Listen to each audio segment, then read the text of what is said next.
Howdy guys, Big Evs from Wales again. What I'm going to do is, within about half an hour we're going to the gym and we're going to be smashing out some back today.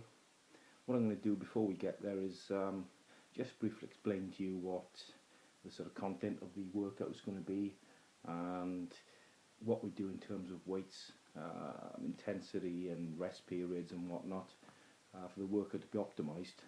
I'll also give you sort of a different slant on the different types of workouts I tend to do. Obviously I've got a skeleton workout or a skeleton plan which I will tend to sort of keep that going for at least 10-12 weeks while you're seeing progress and gains, and what we'll do around the skeleton is add a little bit of flesh and meat to the bones. So in terms of flesh and meat, what I mean is altering the exercise pattern, changing sort of whether we add supersets or drop sets for certain exercises, or whether it may be 2 or 3 straight sets, work sets with forced reps or not. Giant sets we add in there now and again, but the meat in the bones, I will explain that to you right now. What I will tend to do is always stick to the basics because they've always worked real well for me, and in terms of sort of body parts, it is one of my stronger body parts when I do compete and throughout the course of the year. Back development has never really been a big issue.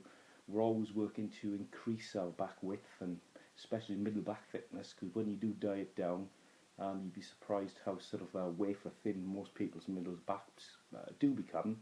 They're quite shocked and surprised by that. What they tend to do is tend to think that they have got a little more on their back than what they think they have.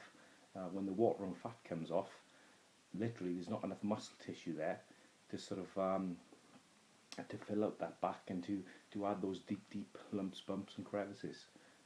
It only sort of comes out to the fruition when you do diet down to sub sort of 8% body fat levels, which on a yearly basis I'll tend to always come down to 6-7% towards the summer, just to see exactly where we're at.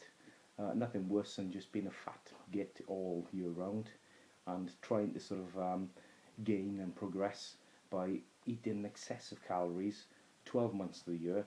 You do that for 2 or 3 years straight and you will become fat. Not that you can't drop it, but unfortunately you're hiding your hard-earned work. So what I tend to do is always spend 5 or 6 months in trying to increase or improve a certain body part, and a 6-8 week cut just to pull it back.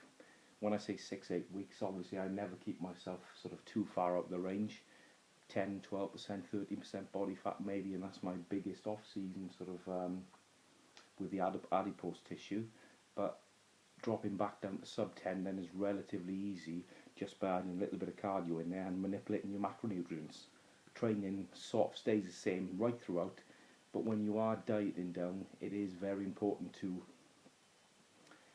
increase the amount of sort of supersets and drop sets. When people say, oh, that's a shaping exercise, or you're actually going to drop or lean out that body part, that's total BS really, because what you're actually doing is you're just burning more calories off during the course of, for example, a back workout like today. Now if you're burning more calories off and you do that on a daily basis while you're dieting, while you're in a calorie deficit, you obviously will get leaner in that body part and you think that it's shaping the muscle. It's not shaping the muscle at all. All that muscle is built with the hard work of the heavy basic stuff. This just adds to the burning of the calories. Now today's back workout most probably will consist of one basic heavy movement. Bent over rows has always been a good one for me. I used to do deadlifts, but there's been a big issue with them sort of in the last 3 years.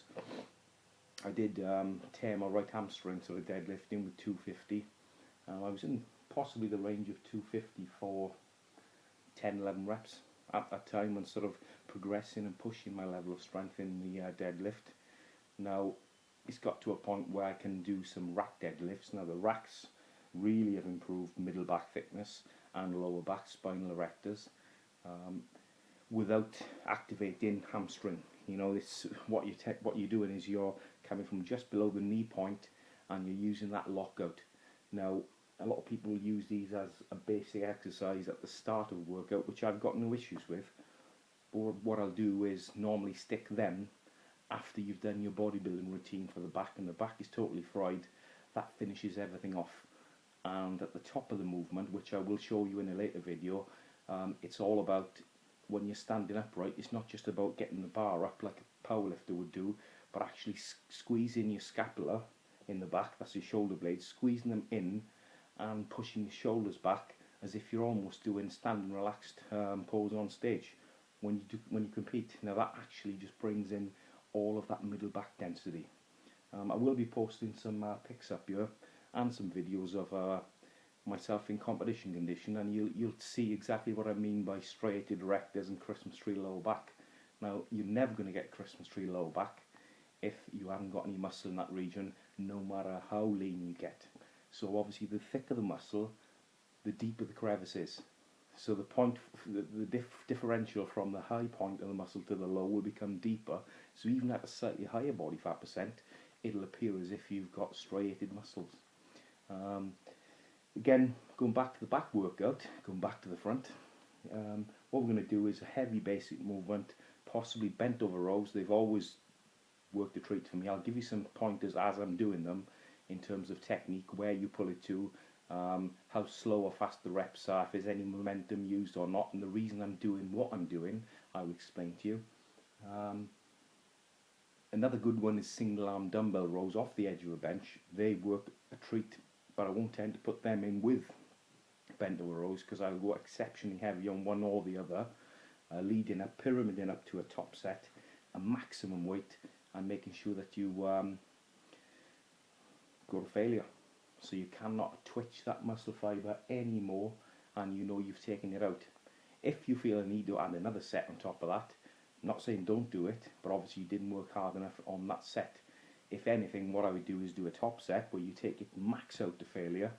The amount of oxygen debt in your system, your lungs, from a big exercise such as a back workout will really, really tax your respiratory system and your lungs and your heart rate and your cardiovascular system.